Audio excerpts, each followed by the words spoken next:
সূরাটি শুধুমাত্র একবার এখনই শুনে নেন, তাহলে আল কোরআনকে মাথায় নিয়ে বলছি, আপনার জীবনের সকল অপূর্ণ আশাগুলো পূরণ হতে শুরু করবে। এই সূরাটি শুনতে শুনতেই মনের আশা পূরণের গাইবে সুসংবাদ পাবেন। আপনার আশা যত বড় ও কঠিনই হোক না কেন, তা আল্লাহর দরবারে মঞ্জুর হয়ে যাবে ইনশাআল্লাহ। প্রিয় দর্শক, আল কোরআনের এই সূরার পাওয়ার ও কার্যকারিতা এতটাই বেশি যে এই দিকে আপনি সূরাটি শুনবেন আর ওইদিকে আপনার অন্তরের মাকসাদগুলো পূরণ হতে শুরু করবে। দীর্ঘদিন থেকে আটকে থাকা কাজগুলো সঠিকভাবে সম্পন্ন হবে। আপনার আশা পূরণের পথে সকল বাধা ও প্রতিবন্ধকতা দূর হয়ে যাবে ইনশাআল্লাহ। আপনার অশান্ত হৃদয় শান্তিতে ভরে উঠবে। আপনি মানসিক শক্তিতে বলীয়ান হতে শুরু করবেন।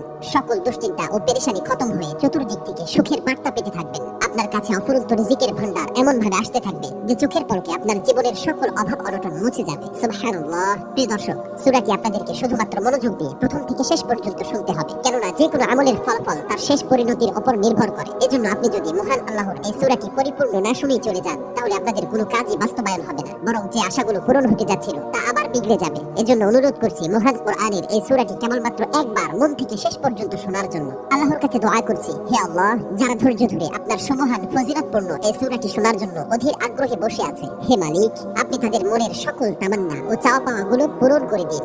আমিন। কমেন্ট বক্সে আপনিও আমিন লিখে দোয়াতে শরীক থাকুন, কেননা কে জানে যে কার দোয়া কখন কবুল হয়ে যায়। তো চলুন সূরাটি শুনে নেওয়া যাক।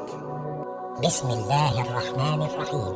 أتى أمر الله فلا تستعجلوه سبحانه وتعالى عما يشركون ينزل الملائكة بالروح من أمره على من يشاء من عباده أن أنذروا أنه لا إله إلا أنا فاتقون خلق السماوات والأرض بالحق تعالى عما يشركون خلق الإنسان من نطفة فإذا هو خصيم مبين والأنعام خلقها لكم فيها دفء ومنافع ومنها تأكلون ولكم فيها جمال حين تريحون وحين تسرحون وتحمل أثقالكم إلى بلد لم تكونوا